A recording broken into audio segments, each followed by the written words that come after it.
নূহ আলাইহিস সালাম 950 বছর দাওয়াত দিয়েছেন। একটা খালি এক্সাম্পল দিচ্ছি, তিনি সূরা নূহের মধ্যে আল্লাহ পাক বলেছেন, নূহ আলাইহিস সালাম আল্লাহকে বলছেন, রব্বি, হে আমার রব, ইন্নী দাআহার, আমি আমার এই কওমকে প্রতিদিন প্রতি রাত দাওয়াত দিয়েছি। সুবহানাল্লাহ, প্রতিদিন প্রতি রাত।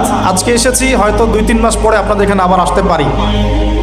প্রতিদিন প্রতি রাত কিন্তু আমি দাওয়াতি কাজ করতে পারছি না, আমরা কেউই করছি না। নূহ আলাইহিস সালাম বলছেন, আমি বিনা আজর, কোনো আজর ছাড়াই, কোনো স্বার্থ ছাড়াই, আল্লাহ, আমি আমার কওমকে দিন রাত দাওয়াত দিয়েছি। ওয়ালাম ইয়াজিদহুম দুআই ইল্লা ফিরারা, যখনই দাওয়াত দিয়েছি আমার দাওয়াত শুনে তারা খালি পৃষ্ঠ প্রদর্শন করেছে। কেউ মাথা ঢেকে ফেলেছে, কেউ মুখ কান বন্ধ করেছে, হ্যাঁ, কেউ আমাকে পাগল বলেছে, মজনুন বলেছে।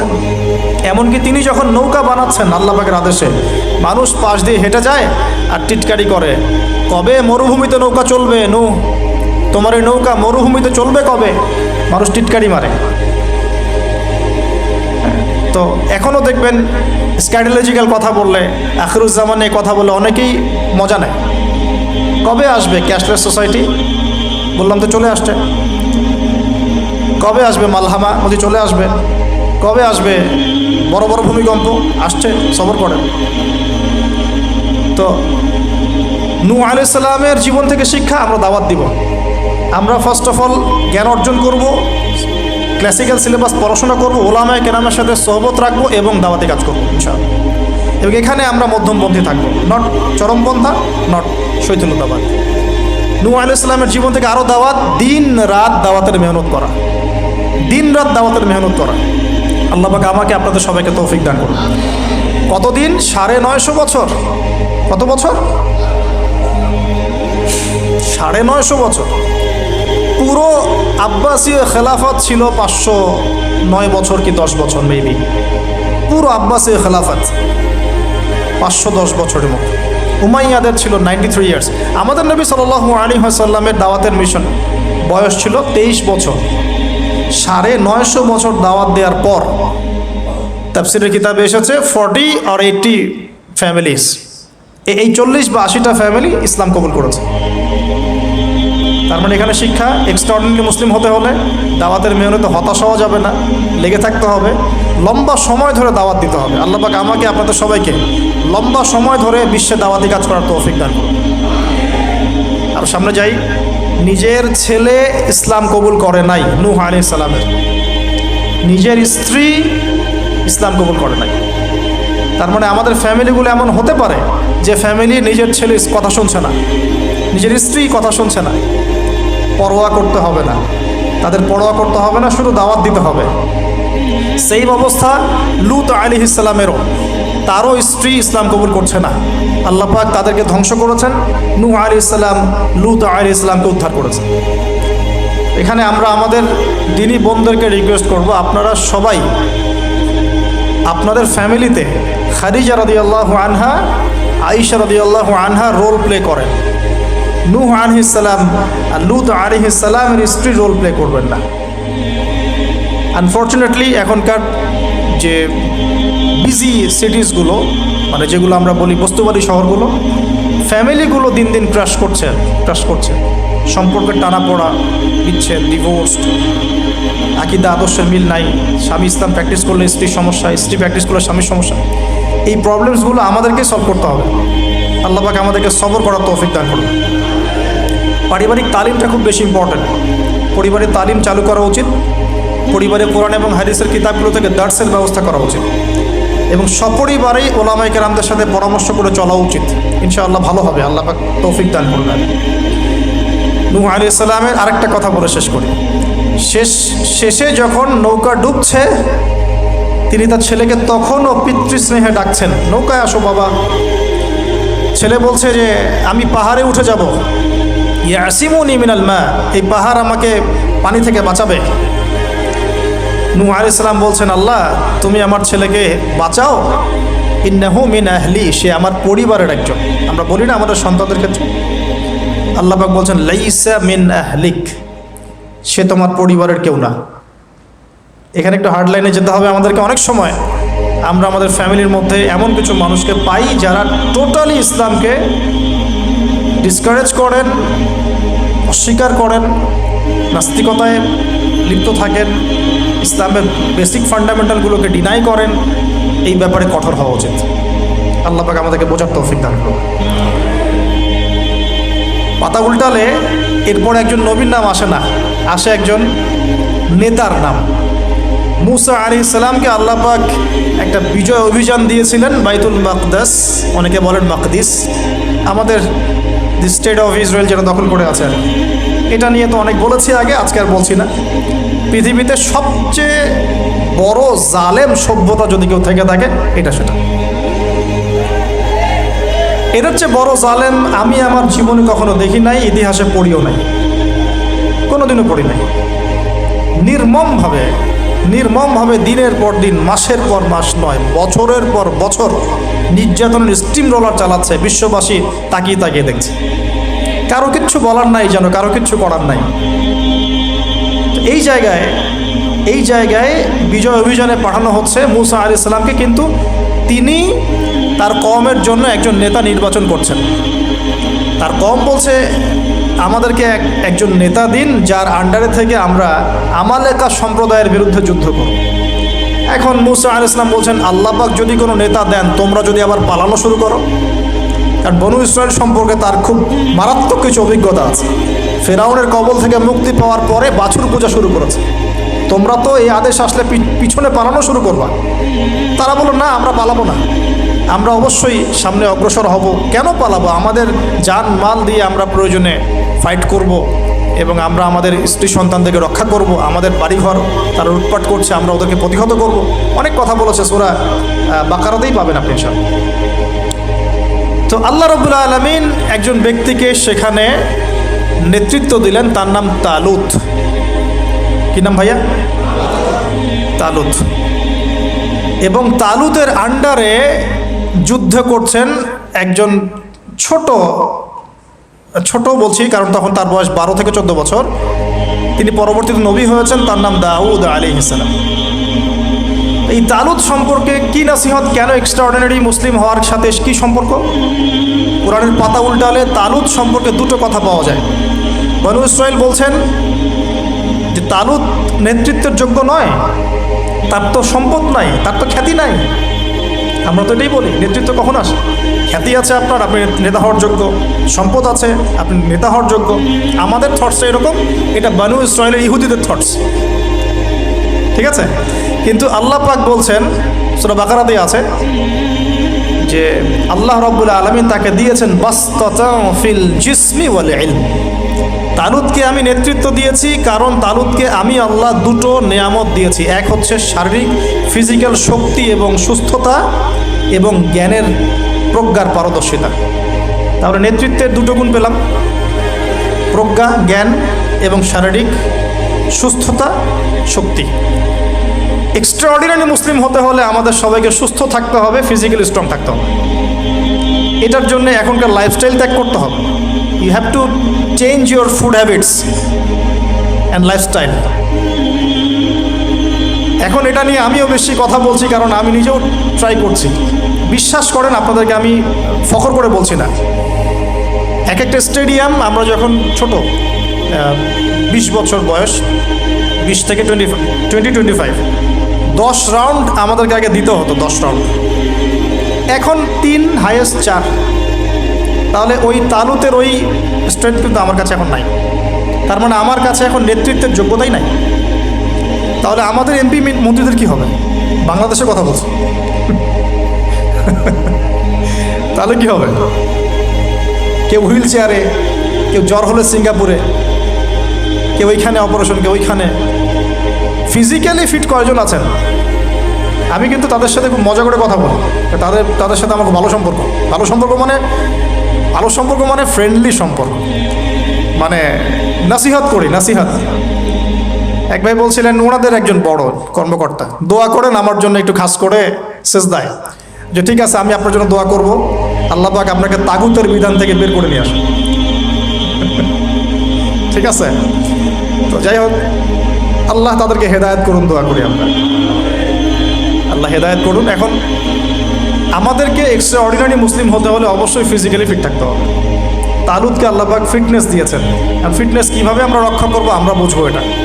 খাওয়ার দাওয়ার, ঘুমানো, স্পেশালি ঘুমানো, ঘুম থেকে ওঠা, ফজরের পরের জগিং, প্রয়োজনে জিম এবং ফুড হ্যাবিট চেঞ্জ করা, রাসূল সাল্লাল্লাহু আলাইহি ওয়াসাল্লামের প্রফেটিক লাইফস্টাইল ফলো করলে ইনশাআল্লাহ আমরা সুস্থ থাকবো। আল্লাহ পাক আমাদের সবাইকে, আমি সহ আপনাদের সবাইকে আল্লাহ পাক সুস্থতার নিয়ামত দান করুন এবং আল্লাহ পাক আমাদের সবাইকে দীর্ঘ নেক হায়াত দারাজ করুন।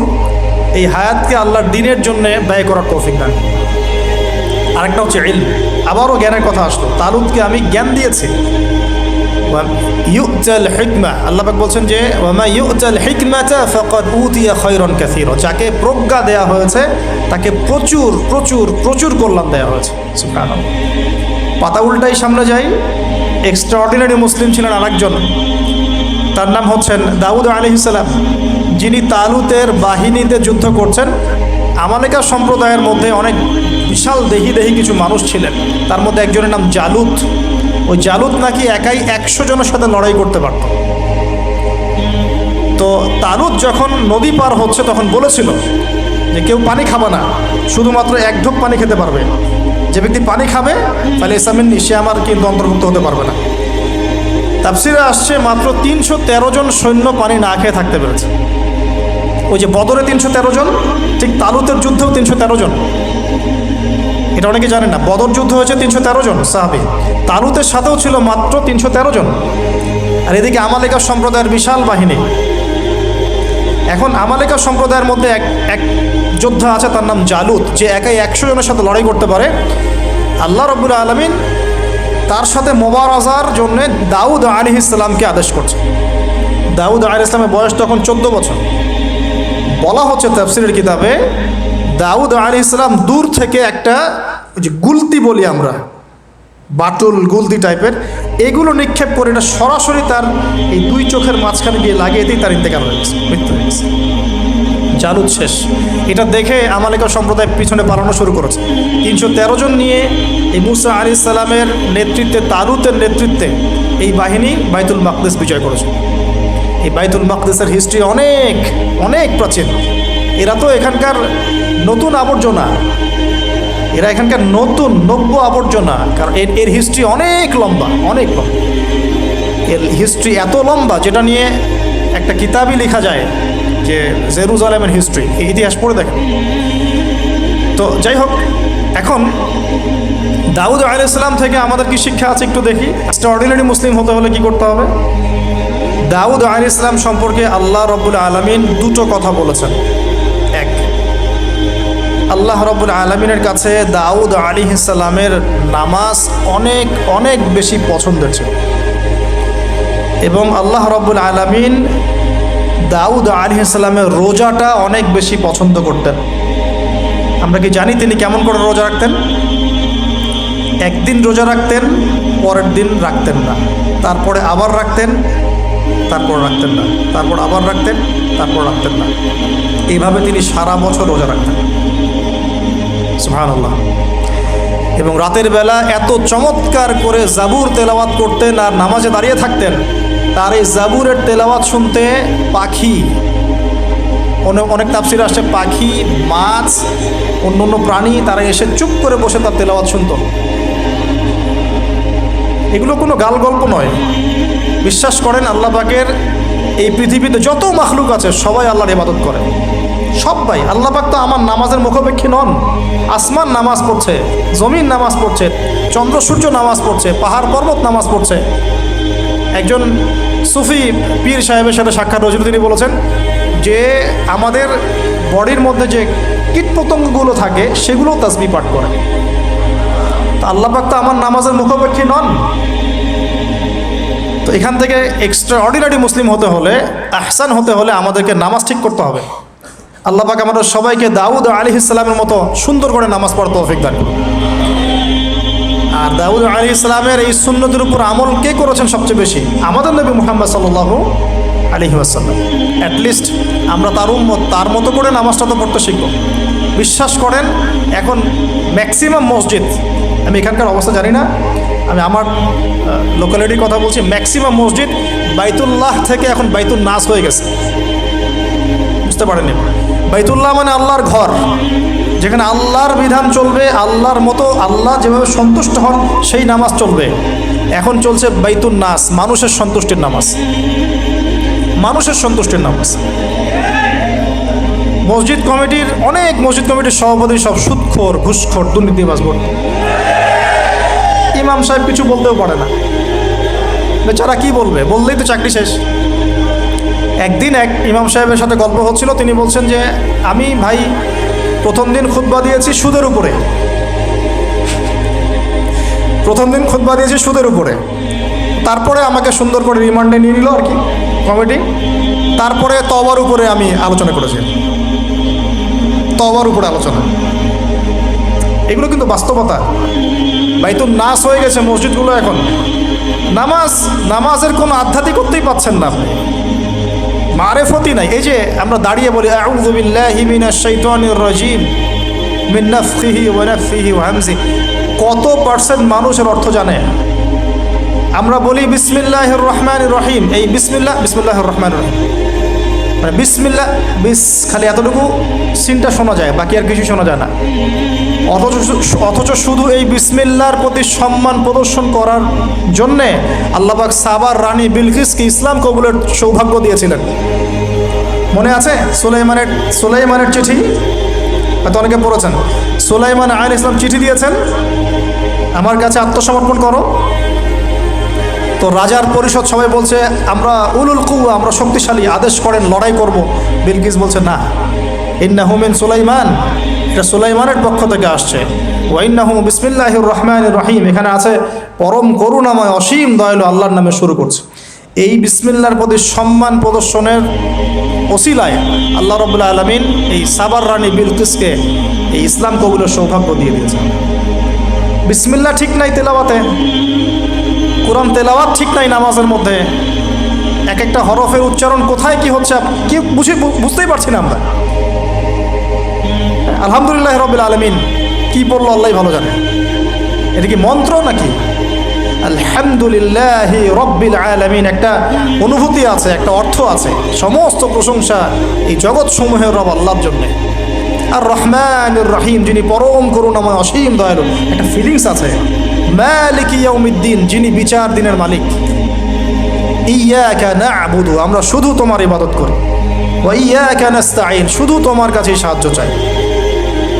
একসাথে বলি আমরা নামাজে ইহদিনাস সিরাতাল মুস্তাকিম, আল্লাহ আমাদেরকে সোজা সরল পথ দেখাও। কোথায় ফিলিংস? সিরাতাল্লাযীনা আন'আমতা আলাইহিম, এই যে এক্সট্রা অর্ডিনারি মানুষদের পথ দেখাও আমাদেরকে, যাদের প্রতি আপনি অনুগ্রহ করেছেন। গায়রিল মাগদুবি আলাইহিম, ওই মাগদুবদের পথ চাই না আল্লাহ। কোন মাগদুব? ইহুদি জাতি। ওয়ালা দল্লিন, এবং দল্লিনদের পথ আল্লাহ চাই না। দল্লিন কারা?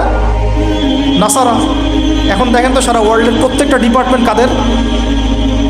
ইহুদি নাসারা, ইহুদি নাসারা, ইহুদি নাসারা, ইনক্লুডিং আমাদের বাথরুমের টয়লেটস, মানে বাথরুমের কমোড। আপনার আমাদের বাথরুম থেকে নিয়ে গ্লোবাল সিস্টেম কোনটা ওদের বাইরে আছে বলেন? ওদের ভালো জিনিস নেওয়া যাবে না এমনটা নয়, কিন্তু এমন নীতি আদর্শ নেওয়া যাবে না যেটা ইসলামের সাথে কনফ্লিক্ট হয়। কনফ্লিক্ট কি ইকোনমিক সেকশনে হচ্ছে না? রিবা কেন্দ্রিক ইকোনমিক সিস্টেম কি ইসলামিক? আল্লাহ সুবহানাহু ওয়া তাআলার ল বহির্ভূত পলিটিক্যাল সিস্টেম কি ইসলামিক? এটা নিজেই নিজেকে প্রশ্ন করি না, অ্যান্সার আপনি খুঁজে আপনার কবরে আপনি যান। কেউ কারোর সাথে লড়াই করছি না। এখন দেখুন, এই যে সূরা ফাতিহা অর্থ বুঝলাম না, একটা সূরা পড়ে গেলাম কুল হুয়াল্লাহু আহাদ। কি কুল হুয়াল্লাহু আহাদ মানে কি? এটা উচ্চারণই বা কেমন করে করতে হয়? কুল, বলুন, হুয়াল্লাহু আহাদ, তিনি আল্লাহ এক। এই যে কুল হুয়াল্লাহু আহাদ অনেকে বলতে পারে না। কুল হুয়াল্লাহু আহাদ, এটা কি সব একসাথে মিলে একটা শব্দ?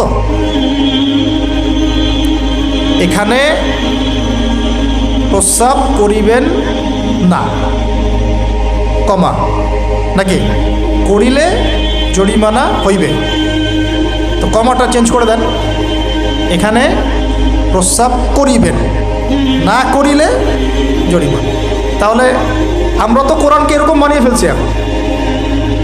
কুল হুয়াল্লাহু আহাদ মানে কি? আমি এগুলো নিয়ে বললে অনেক সময় চলে যাবে। আপনার কি হাতে সময় আছে? আচ্ছা, তো দেখেন, আমি নামাজ নাই ভাই, মসজিদে অ্যাপ্রোপ্রিয়েট নামাজ নাই। সব মসজিদের কথা বলছি না, ইল্লা মাশা আল্লাহ। অনেক মসজিদ এখন বাইতুন নাস হয়ে গেছে, মানুষের বাইত, আল্লাহর ঘর নাই, সূরা ঠিক নাই। এরপরে রুকু, এই যে রুকু করলাম, রুকুতে গিয়ে একটা বার সুবহানা রব্বিয়াল আযীম বলারই সময় পাওয়া যাচ্ছে না। অন্তত 3 বার 5 বার 7 বার তো বলবে, বা 3 বার তো অ্যাটলিস্ট বলবে। এই উঠে সামি আল্লাহু লিমান হামিদা। হুলিমান হামিদা কি? হুলিমান হামিদা বলে কি কোনো শব্দ আছে? নতুন শব্দ বানালাম আমি একটা। সামি আল্লাহ, আল্লাহ তার কথা শোনেন। লিমান হামিদা, যে তার কথা, যে আল্লাহর প্রশংসা করে। সামি আল্লাহ, আল্লাহ তার কথা শোনেন। লিমান হামিদাহু, যে তার প্রশংসা করে। একটা অর্থ আছে তো, সামি আল্লাহ হুলিমান হামিদা। হুলিমান হামিদা মানে কি? প্রতিটা জায়গায় সমস্যা, প্রতিটা জায়গায় সমস্যা। নামাজ, এখানে আমি একটা কথা বলতে ভিতরে চলে আসি। নামাজের আমাদের তাজকিয়া উঠে যাচ্ছে, আধ্যাত্মিকত্ব পাচ্ছেন না। আপনি নামাজ নিজে পড়ে নিজে ফিল হচ্ছেন আপনি নামাজ পড়েছেন। সেজদায় গেলেন, সেজদা মনে হচ্ছে ব্যায়াম, টাপাস টাপাস। মাঝখানে বসারও সময় নাই, মাঝখানে বসে যে একটু দোয়া পড়তে হয়, আল্লাহুম্মা গফিরলি ওয়ারহামনি, কত চমৎকার দোয়া। আল্লাহুম্মা গফিরলি, আল্লাহ আমাকে মাফ করে দাও। ওয়ারহামনি, আল্লাহ আমাকে রহম করো। ওয়াফিনি, আমাকে নিরাপত্তা দান করো। ওয়ারজুকনি, আমাকে রিজিক দান করো। এই তো দোয়া। নামাজের দোয়া বাদ দিয়ে নামাজের পরে লম্বা দোয়া। হ্যাঁ, নামাজের মূল দোয়াই নাই। আর আমাদের বাংলাদেশে কিছু গ্রাম আছে, ওখানে আবার দোয়া নিয়ে যে মারামারি আর ক্যাচাল। এক একজন বিড়ি ফ্যাক্টরির মালিক, বিড়ি ফ্যাক্টরি, তামাক ফ্যাক্টরি, ওরা মসজিদে গন্ডগোল করে। দোয়া হাত তুলে করবে না, করবে না, মানে বাদ দেন। আল্লাহ হেফাজত করুন আমাদেরকে, আল্লাহ আমাদেরকে পরিপূর্ণরূপে নামাজ পড়ার তৌফিক দান করুন। নামাজের প্রত্যেকটা বিষয় বুঝে বুঝে পড়লে এত মজা লাগে, এত স্বাদ লাগে, আপনি নামাজে ডুবে যাবেন। আর নবী সাল্লাল্লাহু আলাইহি ওয়াসাল্লাম কীভাবে সারা রাত নামাজ পড়তে পারেন, রাতের একটা লম্বা অংশ কেমন করে নামাজ পড়তে পারতেন? কারণ তিনি তো ফিল করতেন কী পড়তেছেন। তার তো ক্লান্তি লাগতো না, তার পা কখন ফুলে গেছে তার টেরই পাচ্ছেন না তিনি। কেন সাহাবীদের পা থেকে তীর খোলা যেত? কারণ নামাজে দাঁড়িয়ে তারা ডুবে গেছেন আল্লাহর মধ্যে। আল্লাহ, এটা তো বললে অনেকে আকীদার প্রশ্ন তুলবে। আসলে আল্লাহ পাকের সাথে আমি বিলীন হয়ে যাচ্ছে এখানে। এই বিলীন মানে কি? শারীরিক বিলীন। আমার মনন আল্লাহর প্রতি নিবদ্ধ হয়ে যাচ্ছে। এই তো নামাজ। এই নামাজ মেরাজুল মুমিন বলে না? আল্লাহর মুমিনদের জন্য মেরাজ, নামাজটাই তো মুমিনদের জন্য মেরাজ। তো মেরাজ মানে কি? সাক্ষাৎ, দেখা সাক্ষাৎ। আমাদের নামাজে তো আল্লাহর কোনো ফিলিংসই আসছে না। সেজদা করছে, সেজদায় নবীজি বলেছেন বেশি বেশি দোয়া করো, কারণ সেজদায় যে দোয়াটাই করবা কবুল হয়ে যাবে ইনশাআল্লাহ। তো সেজদায় তাসবিহ পড়ারই টাইম পাচ্ছি না, দোয়া করবো কখন? একটা দোয়া করতে গিয়ে দেখলাম ইমাম সাহেব তাশাহুদ শুরু করে দিয়েছে, আর আমি তাশাহুদ ধরতে গিয়ে দেখলাম তাশাহুদ শেষ করতে করতে সালাম শেষ, আমার দরুদ শরীফ বাকি আছে। তো ওই জন্য বিশ্বাস করেন আমি নামাজটা আবার দৌড়ায় পড়ে আসছি, মাগরিবের নামাজ। ছোটো ভাইকে নিয়ে বললাম পাশে দাঁড়া, নামাজ হয় নাই। কেন হয় নাই? রুকু সেজদা করতে পারি নাই। নামাজ হবে কীভাবে? এক ওয়াক্ত নামাজ চলে গেল। এই এক ওয়াক্ত নামাজ কি আমার জীবন আবার ফিরে আসবে কিনা? আর আপনারাই বলেন তো, কিয়ামতের মাঠে সবচেয়ে প্রথম কোন আমলের হিসাব হবে? আমার এই বড় বড় কথা, দিন কায়েম, জিহাদ, এই সেই, হাবি জাবি, অনেক বড় বড় কথা, নামাজ ঠিক নাই, কি হবে? ফায়দা আছে কোনো? এই জিনিসটা যদি আমাদের সমাজ থেকে আস্তে আস্তে বিদায় নিতে থাকে তাহলে তো সমস্যা। আল্লাহ পাক আমাদের সবাইকে পরিপূর্ণ নামাজি হওয়ার তৌফিক দান করুন। একটা কথা বলতে গিয়ে অনেক ভিতরে চলে আসলাম। দাউদ আলাইহিস সালামের নামাজ আল্লাহর কাছে অনেক প্রিয় ছিল, আর তার সওম রোজা আল্লাহর কাছে অনেক প্রিয় ছিল। আমাদের সবাইকে আল্লাহ পাক এই মহামানবের জীবন থেকে নামাজ শেখার তৌফিক দান করুন, রোজা রাখার তৌফিক দান করুন। এবং তিনি জাবুর তেলাওয়াত করতেন, এত মধুর সুরে তেলাওয়াত করতেন, পাখি এসে তার তেলাওয়াত শুনতো, মাছ এসে তেলাওয়াত শুনতো। আমাদের তেলাওয়াত তো মাশাআল্লাহ করলে মানুষ বিরক্ত হচ্ছে, আমাদের তেলাওয়াত শুনে মানুষ বিরক্ত হচ্ছে। তো আল্লাহর ওয়াস্তে আমি একটু রিকোয়েস্ট করি সবাইকে, আল্লাহর ওয়াস্তে আপনারা সবাই বিশুদ্ধ করে তার তিলের সাথে কোরআন তেলাওয়াত করা শিখবেন। 1 বছর সময় লাগে লাগুক, 2 বছর লাগে লাগুক, 3 বছর লাগে লাগুক, আমার একজন ওস্তাদি বলতে পারি, টিচার আছেন, যিনি নিজে 7 জনের কাছে কোরআন তেলাওয়াত করা শিখেছেন। তিনি নিজে 7 জন ওস্তাদের কাছে কোরআন তেলাওয়াত করা শিখেছেন।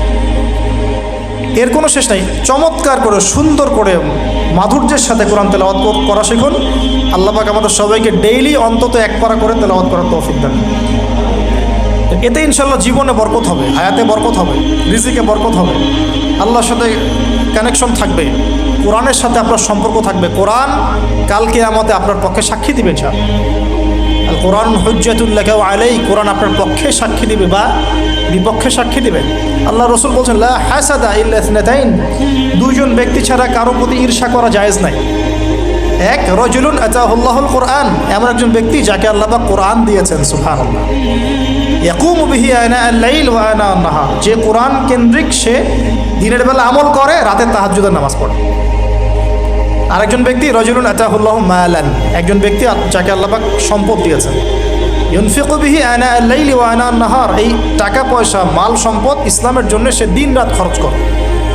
এই 2 ব্যক্তি ছাড়া অন্য কারোর প্রতি ঈর্ষা করা যায় না। আর এগুলো হাদিস তো অনেক শুনেছেন, প্রত্যেক হরফে 10 নেকি করে পাবেন। কোরআন আপনার পক্ষে সাক্ষী দিবে। সূরা বাকারা, যে ঘরে তেলাওয়াত করা হয় সূরা বাকারা, শয়তান সেই ঘর থেকে দূর দূর করে পালিয়ে যাবে। সূরা আলী ইমরানের শেষের 10 আয়াত মুখস্থ করবেন, সূরা বাকারার শেষের 3টা আয়াত মুখস্থ করবেন, সূরা হাশরের শেষের 3-4টা আয়াত মুখস্থ করবেন, সূরা কাহাফের প্রথম 10টা আয়াত মুখস্থ করবেন, সূরা কাহাফের শেষের 10টা আয়াত মুখস্থ করবেন। এরকম অনেকগুলো সূরা আছে, সূরা ফালাক, নাস, ইখলাস, সূরা ফালাক, নাস, ইখলাস, কাফিরুন ইত্যাদি। নামাজ শেষ করবো? আচ্ছা, ওকে, আমি গুটিয়ে নিচ্ছি ইনশাল্লাহ। তো আমরা দাউদ আলাইহিস সালামের কথা শুনলাম, আরেকজন মহামানব। আর কয়েকজনের কথা জাস্ট সংক্ষিপ্ত করে টাচ করে শেষ করে দিচ্ছি। তার ছেলে সুলাইমান আলাইহিস সালাম, নাম শুনেছি তো? আল্লাহ পাক তাকে জিন জাতির উপর কর্তৃত্ব দিয়েছিলেন, বাতাসের উপর কর্তৃত্ব, তার আংটিতে, তার লাঠি, সিংহাসন, এক কথায় তাকে আল্লাহ পাক এত বড় রাজত্ব দিয়েছেন যেটা আল্লাহ পাক এর আগেও কাউকে দেন নাই, পরেও কাউকে দেন নাই। এখান থেকে আমরা শিখছি শক্তিশালী মুসলিম হওয়ার একটা নাসিহাত, শক্তিশালী মুসলিম হওয়া। তা আমাদের সবাইকে শক্তিশালী মুসলিম হওয়ার চেষ্টা করতে হবে, আল্লাহ পাক তৌফিক দান করুন। এই শক্তি গেইন করার চেষ্টা করতে হবে, আল্লাহ পাক তৌফিক দান করুন। দুর্বল মুমিনের চাইতে শক্তিশালী মুমিন আল্লাহর কাছে বেশি পছন্দের। এখানে ইসলামের শক্তি আমরা দেখতে পাচ্ছি। আরও সামনে যাই, পাতা উল্টাই, দেখবেন একজন অত্যন্ত অপূর্ব সুন্দর, আমাদের মুরাদ ভাইয়ের মতো অপূর্ব সুন্দর একজন মহামানবের কথা আছে, ইউসুফ আলাইহিস সালাম। আমরা সূরা ইউসুফ পড়তে শিখি নাই এখনো। আমরা সবাই মনে করি সূরা ইউসুফ মানে হচ্ছে ইউসুফ জুলাইখার প্রেম কাহিনী, আমরা এটাই মনে করি। সূরা ইউসুফকে আল্লাহ পাক সবচেয়ে শ্রেষ্ঠ উপন্যাস বলেছেন, আহসানুল কসাস। একটু গভীরভাবে পড়ে দেখবেন অর্থগুলো। এটা ইউসুফ জুলাইখার প্রেম কাহিনী নয়, এটা ইউসুফ আলাইহিস সালামের সাথে তার বাবার মহব্বতের কাহিনী। এটা পিতা আর সন্তানের মহব্বতের কাহিনী। এত মহব্বত যে সন্তান 20 বছর আগে হারিয়ে গেছে, যে সন্তান কূপ থেকে রাজপ্রাসাদে, রাজপ্রাসাদ থেকে জেলখানায়, জেলখানা থেকে আবার মিশরের গভর্নমেন্ট মানে পলিটিক্যাল পাওয়ার এসেছেন। বাবা কিন্তু এটা জানেন না, কিন্তু সন্তান যখন একটা জামা পাঠিয়ে দিচ্ছে, জামা, এই কমিজটা নিয়ে যাও, আমার বাবার চোখে দিও, বাবা দৃষ্টি ফিরে পাবে। ওই কমিজ নিয়ে যখন কিছু মানুষ আসছে তার বাসার সামনে, তিনি বলছেন, ইন্নী লাআজিদু রিহা ইউসুফ, আমি আল্লাহর কসম ইউসুফের গন্ধ পাচ্ছি। আমি এটা মারা বুঝতে পারবেন, সন্তানের গন্ধ পাওয়া যায়। বাবারা বুঝবো, সন্তান, মায়েদের আমাদের ছেলে মেয়েদের গন্ধ আমরা বুঝি, এটা আমার ছেলের গন্ধ, এটা মেয়ের গন্ধ। ইউসুফ আলাইহিস সালামের কামিজ আসছে 1200 মাইল দূর থেকে, আরও বেশি বা কম হবে। আর এখানে তার বাবা গন্ধ পাচ্ছেন, মহব্বত। এই কথাটা, এই আয়াতটা আসলেই চোখ দিয়ে পানি বের হয়ে যাবে। ইন্নী লাআজিদু রিহা ইউসুফ, আমি ইউসুফের গন্ধ পাচ্ছি। আর মানুষ বলছে আপনি পাগল হয়ে গেছেন, কতদিন আগে ইউসুফ চলে গেল, আপনি ইউসুফের কথা বলতে বলতে বলতে বলতে চোখ অন্ধ করে ফেললেন কাঁদতে কাঁদতে, এখন বলছেন ইউসুফের গন্ধ পাচ্ছেন। সুবহানাল্লাহ। তো সূরা ইউসুফ পিতা আর সন্তানের প্রেম কাহিনী, মহব্বতের কাহিনী, ট্র্যাজেডি লাইফের, ভাইদের ষড়যন্ত্রে চলে গেলেন কূপে, কূপ থেকে রাজপ্রাসাদে, রাজপ্রাসাদ থেকে জেলখানায়। জেনার আহ্বান করছে তাকে, তিনি বলছেন মাআযাল্লাহ, আমি আল্লাহর কাছে আশ্রয় প্রার্থনা করছি। এখানে আমরা সূরা ইউসুফ পড়তে গিয়ে ইউসুফ আলাইহিস সালামের বাহ্যিক সৌন্দর্য নিয়ে কথা বলি, তার চরিত্র, তার বাহ্যিক সৌন্দর্য অনেক বেশি সুন্দর। সূরা ইউসুফ আলাইহিস সালামের এই যে জেনা থেকে মুক্ত থাকার শিক্ষা, এটা যদি আমাদের যুব সমাজ নিতে পারে ইনশাআল্লাহ অর্ধেক কাজ হয়ে যাবে ইনশাআল্লাহ। কত পার্সেন্ট যুবক আছে বলেন দেখি, একটু অনেস্টলি বলেন, সূরা ইউসুফ আলাইহিস সালামের মতো এরকম তাকওয়া, পরহেজগারিতা, জেনা মুক্ত জীবন যেমন করতে পারে। আমরা তো আরো ইচ্ছা করে প্রেম করি, অ্যাফেয়ার করি, রেপ করি, এই করি সেই করি। আর তাকে অফার করা হচ্ছে সম্ভ্রান্ত পরিবারের একজন রাজার স্ত্রী। ক্বালাত হাইতা লাক ক্বালা মাআযাল্লাহ। তাহলে এই মহামানব জীবন থেকে শিক্ষা আছে। আরেকটা বিষয় আছে রুইয়াল হক, এখানে সত্য স্বপ্নের কথা আছে। তাই যারা বেশি পরহেজগার হবেন আপনারা কিন্তু সত্য স্বপ্ন দেখবেন এবং স্বপ্নের সত্যতা ডিনাই করবেন না। শেষ জামানায় মুমিনের স্বপ্ন বেশি বেশি সত্য হবে। যদি সত্য স্বপ্ন দেখেন, ভালো স্বপ্ন দেখেন, প্রিয়জন কোনো প্রিয় মানুষকে বলবেন। যদি দুঃস্বপ্ন দেখেন, খারাপ স্বপ্ন দেখেন, কাউকে বলতে যাবেন। এখানে পড়লে আপনি দেখবেন কাফেরের স্বপ্ন সত্যি হয়েছে। আরেকটা স্ট্র্যাটেজি আছে সূরা ইউসুফে, এর আগে একটা লেকচারে বলেছিলাম। ইউসুফ আলাইহিস সালাম এমন অর্থনৈতিক পরিকল্পনা গ্রহণ করেছিলেন যার ফলশ্রুতিতে মিশরের লক্ষ লক্ষ মানুষ দুর্ভিক্ষ থেকে বেঁচে গেছে। তাহলে এখনকার আমাদের পারিবারিক ক্ষেত্রেই হোক, সোশ্যাল বা ওয়ার্ল্ড অ্যাফেয়ার্সই হোক, ওই ইকোনমিক পলিসি যদি লঞ্চ করা যায় ইনশাআল্লাহ তাআলা দেখবেন জনগণ না খেয়ে মরবে না। আর এই কথাটা আমি সবাইকে বোঝাতে পারি, বাংলাদেশের মানুষকে বোঝাতে পারি না। কারণ ইউসুফ আলাইহিস সালাম এখানে 7 বছর মেয়াদি একটা পরিকল্পনা নিয়েছেন। অপচয় করো না, যতটুকুতে কাজ হয়ে যায় এতটুকু ব্যবহার করো, বাকিটা সেভ করো। দুর্ভিক্ষ সামনে আসছে, তখন ইনশাআল্লাহ বেঁচে যাবে তোমরা। কে শোনাবে কার কথা? গিয়ে দেখেন এক একটা প্রকল্পের কী অবস্থা। অপচয়ে সবচেয়ে টপ জাতি বাঙালি জাতি এখন সারা ওয়ার্ল্ডে। পানি অপচয়, গ্যাস অপচয়, তেল অপচয়, বাদ দেন, এ বলতে গেলে অনেক সময় চলে যাবে। তাহলে সূরা ইউসুফ থেকে আমরা শিখলাম কি? রুইয়াল হক, সত্য স্বপ্ন, ক্যারেক্টার। আমরা শিখলাম এখানে চরিত্র পবিত্র রাখার ব্যাপার। শিখলাম পারিবারিক বাবা সন্তানের মহব্বত। এক্সট্রাঅর্ডিনারি মুসলিম হতে হলে এগুলো দরকার আছে। একটু সামনে যান, একজন ব্যক্তির নাম বলছি ইউনুস আলাইহিস সালাম, নাম শুনেছেন কিনা? আমরা সবাই জানি তিনি মাছের পেটে ছিলেন। কেন ছিলেন এটা অনেকে জানি না। কেন তিনি, কেন আল্লাহ পাক কেন তাকে মাছের পেটে পরীক্ষা করলেন? কারণটা আমি বলছি, সূরা আম্বিয়া পড়ে দেখবেন। তিনি যখন দাওয়াত দিচ্ছিলেন কওমকে, কওমের অনেকেই দাওয়াতটা রিসিভ করছিল না। একটু রাগান্বিত হয়েছেন তিনি, সামান্য একটু রাগান্বিত। আমরা হয়ে যাই না এখন? আরে কতদিন থেকে দাওয়াত দিই, মানুষ কথাই শোনে না। এক ভাই বলছেন, বড় আলেম, কয়েকদিন আগে আমি দেখা করে আসছি, বলছেন যে আমি ভাই এই বাংলাদেশ সম্পর্কে হতাশ হয়ে গেছি, আর মনে হয় না এখানে করে কাজ হবে। তো ইউনুস আলাইহিস সালাম একটু রাগান্বিত হয়ে ব্যাকওয়ার্ডে এসেছেন, আল্লাহ রাব্বুল আলামিন ধরে ফেলেছেন। তোমাকে তো আমি এই দায়িত্ব দিয়েছি জাস্ট আমার তাওহীদ প্রচার করার জন্য, কবুলকে করলো না দেখার দরকার নাই। আল্লাহ পাক তাকে ওই পরীক্ষায় ফেলেছেন, 3 দিন 3 রাত মাছের পেটে। তখন তিনি কি দোয়া করছেন? লা ইলাহা ইল্লা আনতা সুবহানাকা ইন্নী কুনতু মিনাজ জালিমিন। আল্লাহ পাক বলছেন সূরা সফফাতের মধ্যে, তিনি যদি এই দোয়াটা না পড়তেন, লা লাবিসা ফি বাতনিহি ইলা ইয়াউমি ইউবআসুন, কিয়ামত পর্যন্ত তিনি মাছের পেটে থাকতেন। তাহলে এখান থেকে আমরা শিখলাম জীবনে অনেক চড়াই উতরাই আসবে, সবর করতে হবে। দাওয়াতের মেহনতে সবর করতে হবে। মানুষ কবুল করলো না দেখার দরকার নাই, আমি আমার গতিতে দাওয়াত দিতে থাকবো। আর বিপদ আপদ যদি চলে আসে দোয়া ইউনুস পড়বো, বলবো লা ইলাহা ইল্লা আনতা সুবহানাকা ইন্নী কুনতু মিনাজ জালিমিন। আল্লাহ পাক যে কোনো বিপদ দূর করে দিবেন ইনশাআল্লাহ। সাক্ষাৎ মউত থেকে আল্লাহ পাক এই দোয়া পড়লে বাঁচাতে পারেন। এটা কি মৃত্যুর মুখোমুখি ছিলেন না মাছের পেটের মধ্যে? ওখানে কিন্তু মাছ যখন বমি করে দিয়ে গেছে তীরে, তখন সেখানে লাউ গাছ উৎপন্ন করা হয়েছে, লাউ গাছ। তো এটাতে আপনারা বুঝে ফেলেন যে এর সাথে কি সম্পর্ক আছে। তো ইউনুস আলাইহিস সালামের জীবন থেকে শিক্ষা কি? এই দোয়া করবো, লা ইলাহা ইল্লা আনতা সুবহানাকা ইন্নী কুনতু মিনাজ জালিমিন। আরেকজন নবীর নাম আইয়ুব, মহামানব, অনেক দিন অসুস্থ, মনে আছে? দীর্ঘদিন অসুস্থ। এখানে একটা কথা বলো, লোভ সামলাতে পারছি না। সালাত আমরা একসাথে পড়বো ইনশাল্লাহ। আচ্ছা, সেটা হচ্ছে আইয়ুব আলাইহিস সালাম কখন এই দোয়া করেছেন? রব্বি আন্নী মাসসানিয়াদ দুররু ওয়া আনতা আরহামুর রাহিমিন। রোগ যখন আস্তে আস্তে আস্তে তার জিহ্বাতে এসেছে, জিহ্বা দিয়ে তার জিকির করতে কষ্ট হচ্ছে, তখন তিনি বলছেন, আল্লাহ আমাকে অনেক দুঃখ দুর্দশা স্পর্শ করেছে, আমি জিকিরটা ঠিক মতো করতে পারছি না, আল্লাহ আমাকে শেফা দান করো। সুবহানাল্লাহ। এখন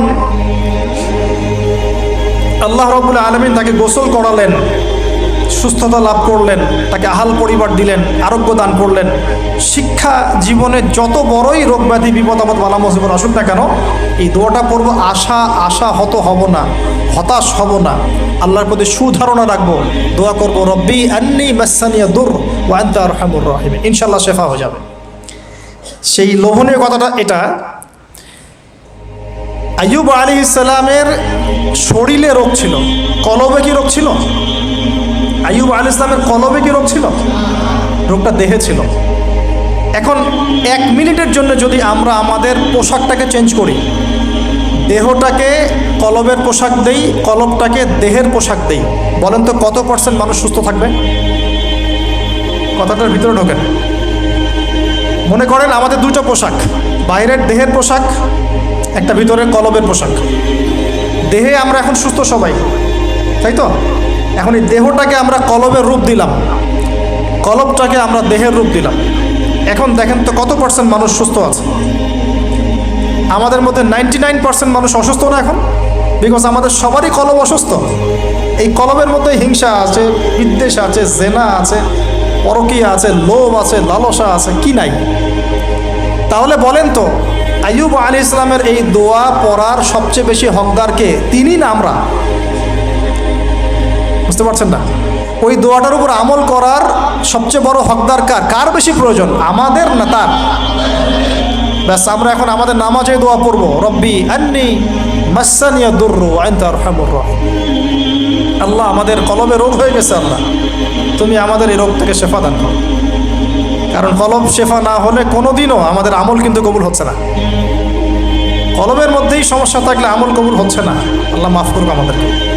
এখন কলব পরিষ্কারের কয়েকটা টিপস। 1, ডেইলি একবার করে হলেও চিন্তা করতে হবে যে আমরা এই পৃথিবীতে থাকতে আসি নাই, আমাদেরকে যেতে হবে। একবার করে হলেও চিন্তা করতে হবে। 2, ডেইলি 1 পারা কোরআন তেলাওয়াত আপনাকে আল্লাহর দিকে নিয়ে আসবে, কলব পরিষ্কার হবে ইনশাআল্লাহ। ডেইলি জিকির আজগার, হিসনুল মুসলিম বই থেকে ডেইলি জিকির আজগার করবো ইনশাআল্লাহ, কলব পরিষ্কার হবে। আল্লাহওয়ালা মানুষের সাথে দেখা সাক্ষাৎ করবেন, কলব পরিষ্কার হবে। কবরস্থানে গিয়ে কবর জিয়ারত করবেন, কলব পরিষ্কার হবে। অন্যের প্রতি গীবত, বিদ্বেষ, হিংসা, পরশ্রীকাতরতা রাখবেন না, কলব পরিষ্কার হবে ইনশাআল্লাহ। সবচেয়ে বড় কথা, সেজদায় যারা বেশি বেশি দোয়া করতে পারে তাদের অন্তর পরিষ্কার হয়ে যাবে ইনশাআল্লাহ। আল্লাহ পাক আমাদের সবাইকে আইয়ুব আলাইহিস সালামের জীবন থেকে শিক্ষা নেওয়ার তৌফিক দান করুন। মুসা ঈসাকে একসাথে বলছেন, দুজনকে আল্লাহ পাক কেরামত দিয়েছেন, কেরামত, মহামানব, কেরামত। লাঠি ছুঁড়ে মারছেন, সাপ হয়ে যাচ্ছে। মৃত মানুষের গায়ে আল্লাহর নামে হাত বুলাচ্ছেন, দাঁড়িয়ে যাচ্ছে। অন্ধ ব্যক্তি চোখে হাত বুলাচ্ছেন, তাকিয়ে দেখছে, দৃষ্টিশক্তি ফিরে পাচ্ছে। দুজনকে আল্লাহ পাক কেরামত দিয়েছেন, কেরামত। একজনের সাথে আল্লাহ পাক কথা বলেছেন, আর একজনকে আল্লাহ পাক বিনা পিতায় সৃষ্টি করেছেন, সুবহানাল্লাহ। যাকে আল্লাহ পাক এখন উপরে উঠিয়ে নিয়েছেন, আবারও আসবেন ইনশাআল্লাহ তাআলা। ওই আনফিনিশড জব তার এখনো বাকি আছে। সেটা হলো ওই জেরুজালেম থেকে দিন ইসলামের পতাকাকে বুলন্দ করবেন ইনশাআল্লাহ, এবং সারা বিশ্বে ইসলামী খেলাফা আবারও কায়েম করবেন ঈসা আলাইহিস সালাম এবং মিথ্যা মাসিহুদ দাজ্জালকে হত্যা করবেন ঈসা আলাইহিস সালাম। তার আগ পর্যন্ত জিউসদের সময়, এর আগ পর্যন্ত ওদের সময় তারা লম্ফ জম্ফ জুলুম নির্যাতন করতে থাকবে। এটাই হবে তাদের শেষ ধ্বংসের পরিণতি। এরপরে তারা কখনোই পৃথিবীর বুকে মাথা তুলে দাঁড়াতে পারবে না। তো তাদের দুজনের জীবন অনেক শিক্ষা আছে। মুসা আলাইহিস সালাম কে আল্লাহ পাক ফিরআউনের কাছে পাঠিয়েছেন। কোরআনের পাতায় পাতায় মুসা ফিরআউন, মুসা ফিরআউন, মুসা ফিরআউন। আল্লাহ পাকের কি অলৌকিকত্ব, মানে কি নিদর্শন! যেখানে আবু জেহেল সেখানেই মোহাম্মদ, যেখানেই আজার সেখানে ইব্রাহিম, যেখানে ফেরাউন সেখানেই মূসা। তাহলে এই যুগেও যেখানেই যত বেশি করাপশন, যত বেশি অন্যায় অবিচার, সেখানে তত বড় মুমিনের জন্ম হবে ইনশাআল্লাহ। আল্লাহর পক্ষ থেকে নবুয়ত পাওয়ার পরে তিনি দোয়া করছেন, আল্লাহ আমার এত সাহস নাই, শক্তি নাই, আল্লাহ আমি দুর্বল। তার মধ্যে একজন মানুষ আমার এক থাপ্পড়ে মারা গেছে ওদের ওখানে, মনে আছে? থাপ্পড়ে না, সরি, ঘুষি ফাওয়াকাসাহু ফাকাদা আলাইহি, এক ঘুষি দিয়েছেন। এই যে এক ঘুষি দিয়ে মানুষ মেরেছেন মুসা আলাইহিস সালাম, মানে অ্যাক্সিডেন্টলি, ইচ্ছা করে না। এটা থেকেই ওই যে চাইনিজ মার্শাল আর্ট শুরু হয়েছে, এক ঘুষিতে মানুষ মারা যায়। বিশ্বাস করছেন না? এই যে টেকনিক, এক ঘুষিতেও মানুষের মৃত্যু হতে পারে, এমন স্পট আছে মানুষের দেহে। এখান থেকে শিল্প গড়ে উঠেছে, মার্শাল আর্টস গড়ে উঠেছে না? তো মুসা আলাইহিস সালাম বলছেন, আল্লাহ আমার এই সমস্যা। আল্লাহ বলছেন এই দোয়া করো, রব্বিশ রহলি সদরি। আমরা কি দোয়া করবো তাহলে? রব্বিশ রহলি সদরি, আল্লাহ আমার এই কলিজাটা বড় করে দাও। মানে আমার কলিজা বড় করো মানে কি? সাহস বাড়িয়ে দাও। দিনের দাওয়াত দেওয়ার জন্য কি লাগে? সাহস। আমার সাহস বাড়িয়ে দাও। একজন আলেম বলেছিলেন 3টা জিনিস লাগে, জ্ঞান, সাহস, ধৈর্য। দিনের দাওয়াত দিতে এবং দিন বিজয় করতে 3টা জিনিস লাগবে, জ্ঞান, সাহস, ধৈর্য। এবং সেই আলেম আপনাদের খুব পরিচিত একজন, এক নাম বলছি না। এখন হে আল্লাহ আমার বক্ষকে প্রশস্ত করো, ওয়াসসিরলি আমরি, আমার কাজকে সহজ করে দাও। আমার কাজ সহজ নয়, কাজটা সহজ করে দাও। ওয়াহলুল উকদাতাম মিন লিসানি, আমার জড়তা আছে জিহ্বায়, দূর করে দাও। ইয়াফকাহু কওলি, যাতে করে আমার কথা মানুষ বুঝতে পারে। ডক্টর জাকির নায়েক এই দোয়াটার উপর খুব বেশি আমল করেন। আপনারা কি দেখেছেন না লেকচারে? এই দোয়াটার ব্যাপক ফজিলত আছে। ইনশাআল্লাহ এই দোয়ার উপর যারা আমল করবে, আল্লাহ পাক তাকে প্রশস্ত সদর দিবেন, জ্ঞান দিবেন, সাহস দিবেন। ইনশাআল্লাহ দাওয়াতের ক্ষেত্রে সে মানে না জড়তামুক্ত কথা বলতে পারবে ইনশাআল্লাহ। এই কাজগুলো আমাদের করা উচিত। সবচেয়ে বড় কথা, তিনি ফেরাউনকে দাওয়াত দিয়েছেন। তাহলে বুঝলাম দাওয়াতের কাজ আস্তে আস্তে আস্তে আস্তে ওই পর্যায়ে পর্যন্ত যেতে হবে কি না? তাহলে এখনকার বিশ্বে কি ফেরাউন নাই? এখনকার বিশ্বে ফেরাউন নাই? অল্প কিছু জায়গা বাদ দিয়ে ম্যাক্সিমামই তো ফেরাউন। অল্প কিছু জায়গা বাদ দিয়ে ম্যাক্সিমামই ফেরাউন, হামান, কারুন, নমরুদ। আর এই কথাটা বলার সৎসাহস থাকা উচিত। কোন দৃষ্টিকোণ থেকে বলা হচ্ছে? বিকজ আল্লাহ পাকের আইন আপনি মানছেন না, আল্লাহ পাকের কোরআন আপনি মানছেন না, নবীর সুন্নত মানছেন না। শেষ করে দেই লাস্ট। উতবা সাহেবা রাবিয়া, তোমরা ইসলাম কবুল করো। তারা করে নাই বলেই তো বদর হলো। তারপরে সমাজ পরিবর্তন, একটা হাদিস আমাকে প্রেরণা যোগায়, সেটা হলো নবীজি বলছেন, তোমাদের সামনে এমন যুগ আসছে, জামানা সবরিন, কঠিন সবরের জামানা। ওই যে বলেছি অনেক দিন আগে, ঈমান ধরে রাখাটা হাতের মধ্যে আগুন ধরে রাখার মতো হবে। ওই জামানায় যে ব্যক্তি আমার সুন্নতের উপরে, লিল মুতামাসসিক, আমার সুন্নতের উপরে একদম দৃঢ় থাকতে পারবে, আজরুনা খামসিনা শাহীদাম মিনকুম, তোমাদের মধ্যে 50 জন শহীদ সাহাবীর নেকি পাবে। এই জন্যে আমরা মাঠে ময়দানে কাজ করছি। করতে করতে করতে করতে যদি কখনো দেখা যায় যে না, আর পসিবল হচ্ছে না, কোনোভাবেই সম্ভব হচ্ছে না, সেক্ষেত্রে এরকম আবিসিনিয়ার মতো জায়গাগুলোতে চলে আসা ছাড়া কোনো অপশন নাই। তো আপনারা তো মাশাআল্লাহ ভালো পরিবেশে আছেন। এই পরিবেশে সাহাবীরা হিজরত করেছিলেন, ঠিক আছে? বাদশাহ নাজাশী খ্রিস্টান শাসক ছিলেন, মুসলিম ছিলেন না। তারপরেও তিনি তার রাজ্যের মধ্যে ন্যায় বিচার প্রতিষ্ঠা করেছিলেন। আর এখনকার মুসলিমদের কাছে ন্যায় বিচার পাওয়া যাচ্ছে না। আল্লাহ পাক আমাদেরকে হেফাজত করুন। এরপরে টার্নিং পয়েন্ট, মদিনা থেকে কিছু যুবক সাহাবী আসেন, আসাদ বিন জুরারা রাদিয়াল্লাহু আনহুর নেতৃত্বে। তারপরে তারা ফিরে যান, পরের বছর 12 জনকে নিয়ে আসেন, তারপরের বছর আসেন 75 জনকে নিয়ে। এরপরে বায়াতে আকবায়ে কুবরা হয়। বায়াত একটা বিষয় আছে ইসলামে, এটা তো উঠেই যাচ্ছে আস্তে আস্তে। এটা নিয়ে নিচ্ছে কিছু ভণ্ড পীর সাহেব, তাই না? কিন্তু অরিজিনালি কিন্তু ইসলামে একটা বায়াতের ব্যাপার আছে। তো নবী সাল্লাল্লাহু আলাইহি ওয়াসাল্লাম সেটা নিয়েছেন। নেয়ার পরে আল্লাহ পাক তাকে আদেশ করেছেন মদিনায় হিজরত কর। তখন তিনি মদিনায় হিজরত করেন। সেখানে গিয়ে মদিনা সনদ করা, মসজিদ নববী নির্মাণ করা, তারপরে ইহুদিদের সাথে চুক্তি করা, একটা রাষ্ট্র যেভাবে ফাংশন করে সব সেখানে হলো। তারপরে সামরিক অভিযান শুরু হলো আস্তে আস্তে। এই করতে করতে কিছু সারিয়া হলো, সারিয়া সাইফিল বাহার, সারিয়া আবুয়া, সারিয়া বুয়াত, এরকম অনেকগুলো সারিয়া হওয়ার পরে এক পর্যায়ে বদর যুদ্ধ হয়েছে। সরাসরি প্রথম বদর হয়নি, কিন্তু বদর যুদ্ধ জয়লাভ, পরে উহুদের যুদ্ধ পরের বছর, এই যুদ্ধের সাময়িক বিপর্যয়। তারপরে খন্দকে বাইন মানে ওরা কিন্তু ফিরে চলে গেল, আমাদের কোনো ক্ষতি করতে পারলো না। তারপরে নবী সাল্লাল্লাহু আলাইহি ওয়াসাল্লাম বলেন আজকের পর থেকে আমরাই অগ্রগামী হব, ওরা আমাদেরকে কিছু করতে পারবে না। এরপরে সামরিক অভিযান বাড়লো, দাওয়াতের মেহনত বাড়লো, আস্তে আস্তে আস্তে আস্তে মাশাআল্লাহ মাত্র 8 বছর 8 বছরের ব্যবধানে নবী সাল্লাল্লাহু আলাইহি ওয়াসাল্লাম প্রায় বিনা যুদ্ধে মক্কা জয় করলেন। কোন মক্কা? যে মক্কা থেকে আমাদেরকে চলে আসতে হয়েছে এক সময়। ইসলাম এভাবে বিজয় লাভ করেছে। আর আমাদের জন্য নবী সাল্লাল্লাহু আলাইহি ওয়াসাল্লামের এই মহামানবের জীবনেই হচ্ছে উসওয়াতুল হাসানা। আমাদের জন্য কিন্তু আগেকার মহামানবরা উসওয়াতুল হাসানা নন, যাদের কথা আমরা আলোচনা করলাম তাদের থেকে আমরা শিক্ষা নিচ্ছি, কিন্তু আমাদের উসওয়াতুল হাসানা হচ্ছেন নবী সাল্লাল্লাহু আলাইহি ওয়াসাল্লাম।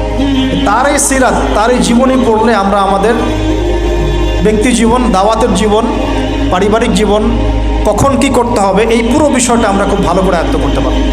আল্লাহ রাব্বুল আলামিন আমাদের সবাইকে নবী সাল্লাল্লাহু আলাইহি ওয়াসাল্লামের জীবন থেকে শিক্ষা নেওয়ার তৌফিক দান করুন। তিনি উম্মার কল্যাণকামী ছিলেন, আমাদেরকে তিনি ভালোবাসতেন, আমাদের জন্য এত কষ্ট করেছেন, তিনি চলে গেছেন, রেখে গেছেন আমাদের কাছে এই দ্বীন ইসলাম। এটাই আমানত। আমরা ছাড়া এরপরে আর কোনো নবী আসছেন না, আমাদের কাঁধেই দায়িত্ব। অতএব শুধু ওলামায়ে কেরামদের কাঁধে দায়িত্ব নয়, আমাদের সবার কাঁধেই দায়িত্ব। যখন ওলামায়ে কেরামরা দায়িত্ব পালনে অবহেলা করবে, আল্লাহ পাক আপনাদেরকে নিয়ে আসবে এখানে ইনশাআল্লাহ। আল্লাহ পাকের কোনো পরোয়া নাই, কিন্তু আল্লাহ পাকের কোনো পরোয়া নাই। যদি আমরা ওলামায়ে কেরামরা দায়িত্ব পালন না করি, আল্লাহ পাক আপনাদেরকে নিয়ে আসবেন, এই চেয়ারগুলোতে বসাবেন ইনশাআল্লাহ। অতএব এই উম্মর উপর সবার দায়িত্ব আছে। নবী সাল্লাল্লাহু আলাইহি ওয়াসাল্লামের সেই আদর্শ তার পরবর্তীতে বাস্তবায়ন করেছেন আবু বকরের মতো সাহাবী রাদিয়াল্লাহু আনহু, ওমর ইবনুল খাত্তাবের মতো সাহাবী, উসমান বিন আফফানের মতো সাহাবী, আলী ইবনে আবি তালেবের মতো সাহাবী। এরপরেও উমাইয়াদের 93 ইয়ার্স, আব্বাসীয়দের প্রায় 500 বছর, উসমানীয় খেলাফত, ফাতেমি খেলাফত, কর্ডোবা ইসলামী খেলাফত, আপনার মামলুকদের শাসন, মুঘলদের শাসন, আফগানদের শাসন, হতে হতে হতে হতে এই 1917 সাল পর্যন্ত সারা বিশ্বে এগুলোই চলেছে আলহামদুলিল্লাহ। লাস্ট 100 বছরে মাশাআল্লাহ আমরা আমাদের ট্র্যাক হারিয়ে ফেলেছি। কি করলাম? আমরা ঈমান থেকে সরে আসলাম, তাকওয়া থেকে সরে আসলাম, হারাম খাওয়া শুরু করলাম, জেনা করা শুরু করলাম, দ্বীনি ইলম অর্জনের চেষ্টা করলাম না, পর্দার বিধান কায়েম করলাম না, দাওয়াতের মেহনত করলাম না, ইসলাম প্রতিষ্ঠার কোনো জজবা রাখলাম না, ইত্যাদি করতে করতে আমাদের উপরে তারা চেপে বসে গেল। এখন পর্যন্ত এই অবস্থাতেই আছে। এখন আমরা কি চাই এই অবস্থাতেই কিয়ামত হোক, নাকি আগামী ইসলামের যে বিজয়গুলো আসবে সেখানে আমরাও কিছু ভূমিকা রাখি? যদি ভূমিকা রাখতে চাই যার যার জায়গা থেকে, এই কয়টা কাজ আমরা একটু করার চেষ্টা করি। আল্লাহ পাক তৌফিক দান করুন। 1, পুরো কোরআনটা পড়বো ইনশাআল্লাহ। 2, হাদিসের কিতাবগুলো মোতাআলা করবো ইনশাআল্লাহ। 3, আমরা যা জানবো ইমিডিয়েট আমল করার চেষ্টা করবো ইনশাআল্লাহ। এই জামানার আবু বকর ওমর হতে হবে আমাদেরকে, এই জামানার আবু বকর ওমর হতে হবে আমাদেরকে। দেখেন, ওনারা যদি এই জামানায় থাকতেন তাহলে কি ওই ভাষায় কথা বলতেন না এই ভাষায় কথা বলতেন? তো এই জামানার আবু বকর ওমররা হবে স্মার্ট, বিচক্ষণ, মুত্তাকি, পরেজগার, দ্বীনি ইলম অর্জন করবে, তারা দ্বীনের জন্য ডেডিকেটেড থাকবে। আল্লাহ পাক আমাদের সবাইকে কবুল করুন, আমিন। প্রয়োজন 4 নাম্বার, আমাদের আদর্শ পরিবার, পারিবারিক মূল্যবোধে কোনো ছাড় দিব না ইনশাআল্লাহ। 5 নাম্বার, আমাদের সন্তান, এই যে ছোটো ছোটো বাচ্চারা যারা আছে, বাচ্চাদেরকে ডিনামাইট করে গড়ে তুলবেন ইনশাআল্লাহ। বাচ্চাদেরকে একবারে ডিনামাইট, মানে জেনারেল নলেজ, ইসলামিক নলেজ, প্রত্যেকটা ডিপার্টমেন্ট যেন ওদের স্ট্রং থাকে ইনশাআল্লাহ। এবং ছোটোবেলা থেকেই ওদেরকে নামাজ, ইসলামিক নীতি নৈতিকতা, মূল্যবোধ দিয়ে বড় করবেন ইনশাআল্লাহ। আল্লাহ তৌফিক দান করুন। আরও প্রয়োজন হচ্ছে হালাল খাওয়া, আলহামদুলিল্লাহ এটাতে আমরা চেষ্টা করছি, আল্লাহ পাক বরকত দান করুন। আর কি দরকার হবে? উম্মার ঐক্যের চেষ্টা করা, কোনো বিভক্তি না বাড়ানো। এমনিতেই মাশাআল্লাহ 70,000 দলে বিভক্ত আছে, 73 দল বলে তো হাদিসে। আমরা গুনে দেখেছি মনে হয় 73,000 দল আছে। যারা বলে আমরা কোনো দলাদলিতেই নাই, ওদের মধ্যেও 5টা দল হয়ে গেছে। ওটা হচ্ছে সহি ক একটা, সহি খ একটা, সহি গ একটা, সহি খ। এখানে আবার বিভিন্নভাবে ফেরকাবাজি হয়েছে, এক একজনের আমির এক একজন। এগুলো হলো না কিছু। হ্যাঁ, আমাদের মধ্যে ইস্তেহাদি পার্থক্য থাকতে পারে, মত পার্থক্য থাকতে পারে, মাযহাবগত মত পার্থক্য থাকতে পারে, কোনো প্রবলেম নাই। তারপরেও আমরা এক থাকবো ইনশাআল্লাহ। আমার এই ভাই শাফিঈ মাযহাব ফলো করেন, আমি হানাফি মাযহাব ফলো করি, কোনো সমস্যা নাই। সে আমার ভাই, আমি তার ভাই। আমার ওই ভাই হাম্বলি মাযহাব ফলো করেন, আমি হানাফি ফিক ফলো করি, ইনশাআল্লাহ কোনো সমস্যা নাই, আমরা ভাই ভাই। সে তার ইজতিহাদ আল্লাহর কাছে আজর নিবে, আমি আমার ইজতিহাদ নিয়ে আল্লাহর কাছে আজর নিব। মতভেদ থাকতে পারে, কি বলবো, যে মতভেদ থাকবে, তার উপরে মতানৈক্য হবে, মতানৈক্যের উপরে, ভুল বললাম না, মতভেদের উপরেও মতানৈক্য হবে ইনশাআল্লাহ। এটার একটা বই আছে, উম্মতের বিভক্তির কারণ এবং সমাধানের উপায়। এখান থেকে আমি পেয়েছি মতবিরোধ থাকবে, তার উপরেই আমরা মতানৈক্য রাখবো ইনশাআল্লাহ, ঐক্যবদ্ধ হব ইনশাআল্লাহ। এটা ইসলামের সৌন্দর্য। আল্লাহ পাক তৌফিক দান। আর 2-3টা পয়েন্ট হচ্ছে, আমরা ফিজিক্যালি ফিট থাকার চেষ্টা করবো ইনশাআল্লাহ। হালাল খাওয়ার কথা বলেছি, এবং ফুডের ব্যাপারে সচেতন থাকবেন। ডিভাইস এডিক্টেড হবেন না, প্রাকৃতিকভাবে বড় হন, নিজেদের জীবনটাকে মূল্যায়ন করি, হায়াতটাকে মূল্যায়ন করি। এক একটা দিন, এক একটা রাত চলে যাচ্ছে, লাইফ থেকে চলে যাচ্ছে। আমরা আমাদের গোল্ডেন টাইমগুলোকে মূল্যায়ন করি, আমাদের মা বোনদেরকে পর্দায় রাখি, পারিবারিক মূল্যবোধগুলো সুন্দর করার চেষ্টা করি, দাওয়াতের মেহনত বাড়াতে থাকি, এবং অবশ্যই ইউনাইটেড থাকবেন। প্রয়োজন আপনাদের মধ্যে একজনকে আপনারা আমির বানিয়ে নেবেন, তাদেরকে তার আন্ডারে থেকে সুন্দর মতো আপনারা পরামর্শ করে চলবেন। থাকতে হয়, একজন নেতা থাকতে হয়, না হলে 10 নেতা হলে তো সমস্যা, 10 জন 10 কথা বলবে তখন। হ্যাঁ, যখন ইমামুল মাহদি আসবেন, ঈসা ইবনে মারিয়াম আসবেন, তখন গ্লোবাল আমির হবে ইনশাআল্লাহ।